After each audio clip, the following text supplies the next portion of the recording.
ሰላም እንደምን አላችሁ? የዚህ የዩቲዩብ ቻናል ተከታታዮች ይህ በፕሮጀክት ማኔጅመንትን አስመልክቶ በክፍል ገለጻ እያደረጉ በዚህ በዩቲዩብ ቻናል የማስተላልፈው ትምህርታዊ ገለጻ ነው። እስካሁን ከ40 ያላነሱ ቪዲዮዎችን እንደዚሁ ቅደም ተከተላቸውን ጠብቄ በክፍል ገለጻ እያደረጉ አስተላልፌላችኋለሁ። ምናልባት እስካሁን ያላያችሁ ካላችሁ ዩቲዩብ ቻናል ላይ የገባችሁ ደስታዬ ጌታሁን ፕሮጀክት በሚለው ቪዲዮዎቹን ማየት ትችላላችሁ። በተለይ ፕሮጀክት ላይ የምትሰሩ ወደፊት መስራት የምትፈልጉ ብዙ የሚያግዟችሁን ነገሮች ቁም ነገሮችን ታገኛላችሁ እና እስካሁን የለቀኳቸውንም ያላያችኋቸው ማየት ትችላላችሁ። ከዚህ በኋላ እንደዚሁ የምለቃቸውን የተከታተላችሁ ማየት የሚችሉበት እድል አለ ማለት ነው። እንደዚሁም መረጃው ሌሎች ተደራሽ እንዲሆን ላይክ፣ ሼር፣ ሰብስክራይብ ማድረግን አትርሱ።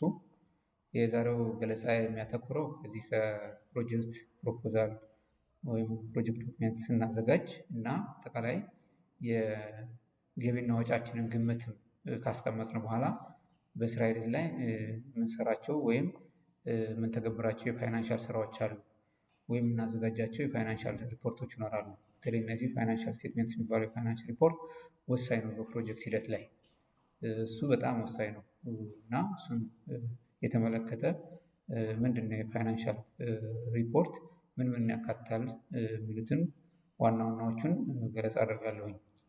እንግዲህ ፋይናንሻል ስቴትሜንት ማለት አጠቃላይ የፕሮጀክታችን ፋይናንስ በተመለከተ ሪፖርት የምናደርግበት ነው። ይሄ በጣም ወሳኝ ጉዳይ ነው። ምክንያቱም የፋይናንስ ሪፖርት በየትኛውም መለኪያ ለአንድ ፕሮጀክት በጣም ወሳኝ ነው። የተለያዩ አካላት የፋይናንስ ሪፖርትን ይፈልጋሉ። ፕሮጀክት ገምጋሚ ሊሆን ይችላል፣ ፕሮጀክት ባለቤት ሊሆን ይችላል፣ ፈጻሚ ሊሆን ይችላል፣ ሌሎችም ባለድርሻ አካላት። ስለዚህ ይሄ በደንብ አግባቡ መዘጋጀት አለበት ማለት ነው። እንግዲህ እነዚህ ፋይናንሻል ስቴትሜንት የምንላቸው አንደኛው ኢንካም ስቴትሜንት ነው፣ ሌላኛው ባላንስ ሽት ነው፣ ሶስተኛው ደግሞ ካሽ ፍሎው የምንለው። እነዚህ ሶስቱ ዋና የፋይናንሻል ሪፖርት የሚባሉ ናቸው። እንግዲህ ኢንካም ስቴትሜንት የምንለው በዋናነት የሚያተኩረው የአጠቃላይ የፕሮጀክቱን ገቢና ወጪ የሚመለከት ነው። ፕሮጀክቱ ምን ያህል ገቢ ያገኘ፣ ምን ያህል ወጪ ነበረው የሚለውን በደንብ ሪፖርት የምናደርግበት የፋይናንስ ክፍል ነው። በተወሰነ ጊዜ አጠቃላይ ፕሮጀክታችን ምን ያህል ገቢ ያገኘ፣ ምን ያህል ወጪ ነበረው የሚለውን ጠቅላላ ገቢውን ወጪውንም በአግባቡ ሪፖርት የምናደርግበት ነው እና ይሄ በጣም ወሳኝ ነው። ይሄ ደግሞ የሚረዳ ምንድነው ፕሮጀክታችን እያተረፈ ነው እያከሰረ ነው የሚለውን በደንብ ለመገምገም ያስችላል ማለት ነው። ስለዚህ ኢንካም ስቴትሜንት በጣም ወሳኝ ነው። በተለይ የፕሮጀክታችንን ቁመና ለመከታተል ለመገምገም ከፋይናንስ አኳያ ያለውን ነገር ለመገምገም የፋይናንሻል ሪፖርት አንዱ አካል የሆነው ኢንካም ስቴትሜንት በጣም ወሳኝ ነው ማለት ነው። ይሄ የገቢና ወጪ መግለጫ ነው የምንለው ሲገለጽ እና ይሄ አንዱ የፋይናንሻል ስቴትሜንት ወይም ፋይናንሻል ሪፖርት የምናደርግበት ቴክኒክ ነው ማለት ነው። ለምሳሌ ገቢያችን ወደ 500 ሺህ ብር ቢሆን ወጪያችን ወደ 380 ሺህ ቢሆን ምን ያህል ትርፍ አለ የሚሆን እዛ ላይ መስራት እንችላለን። አስልተን ገቢና ወጪያችንን ማለት ነው። ያገኘውን ገቢ ካገኘነው ገቢ እና ያወጣናቸውን ወጪ ቀናንሰን የራሱ የሆነ የሂሳብ ስሌት አለው። በዛ መሰረት ትርፋችንን እናስቀምጣለን። ትርፍ ደግሞ የተለያዩ አለው። ጥቅል ትርፍ አለ፣ የተጣራ ትርፍ አለ። ጥቅል ትርፍ የሚባለው አጠቃላይ ከአጠቃላይ ገቢያችን ወጪያችን ቀንሰን የምናገኘው ጥቅል ሀብት ሲሆን የተጣራ የምንለው ግን እነዚህ ለመንግስት የሚከፈሉ ሌሎች እንደ ታክስ የመሳሰሉ ሌሎች የሚከፈሉ ነገሮች ካሉ እነሱን ጽፋሉ። ደግሞ የመጨረሻ ተጣርቶ ወደ ካዝናችን የሚገባው ይሄ የተጣራ ትርፍ ኔት ፕሮፊትን ለመስራት ይሄ ኢንካም ስቴትሜንት በጣም ወሳኝ ነው ማለት ነው። በጣም ትኩረት የሚያስፈልገው። ሌላው የሂሳብ ሚዛን የምንለው ነው። የሂሳብ ሚዛን ማለት በተለምዶ በአጠቃላይ በኮመን አጠራሩ እንግሊዝኛው ባላንስ ሽት የምንለው ነው። በዚህ በአካውንቲንግ ቋንቋ ባላንስ ሽት በጣም ወሳኝ ነው። 3 ክፍሎችን የያዘ ነው።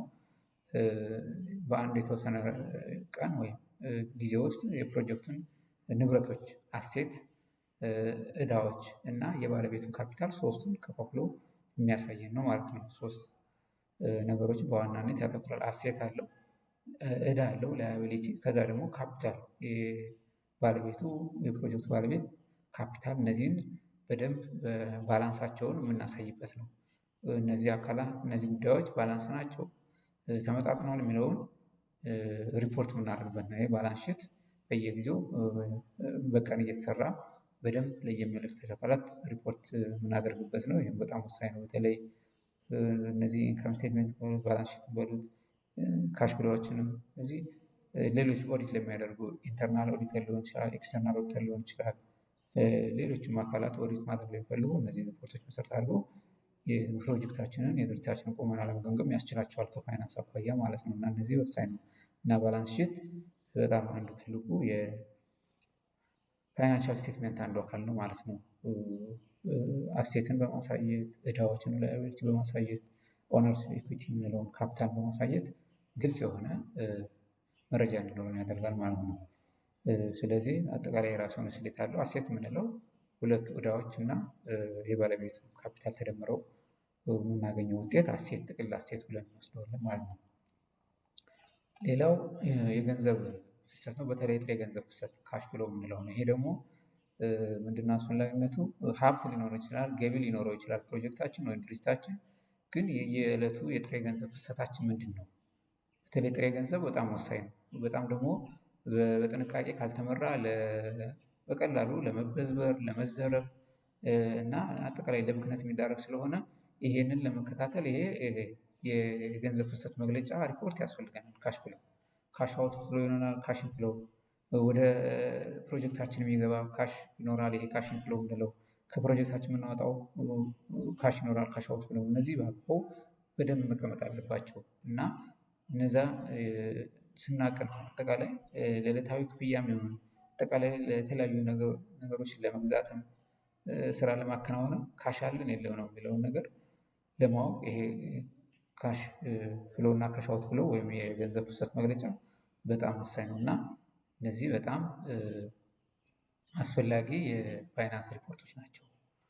ኢንካም ስቴትመንትም፣ ባላንስ ሺትም፣ ካሽ ፍሎም እነዚህ በጣም አስፈላጊ ናቸው። የበለጠ ደግሞ ሞር ይሄን አካውንቲንግ ላይ በተለይ በብዛት ዋና ፓርት ስለሆነ እዛ ማየት የሚቻል አለ። ፕሮጀክት ላይም ደግሞ እንደዚሁ በዚህ መልኩ የፋይናንሻል ሪፖርታችን እንደሚሰራ ታሳቢ መደረግ አለበት። ግልጽ የሆነ የፋይናንስ ሪፖርት በጣም ወሳኝ ነው ለአንድ ፕሮጀክት። በተለይ ደግሞ በዶነር የሚደገፍ ከሆነ በጣም ወሳኝ። ዶነር የመጀመሪያ ፕራዮሪቲ የሚሰጠው ፋይናንሻል አፈጻጸም ነው። ከዛ በኋላ ነው ሌሎችን በሁለተኛም ከዛም በላይ የሚያስከትለው።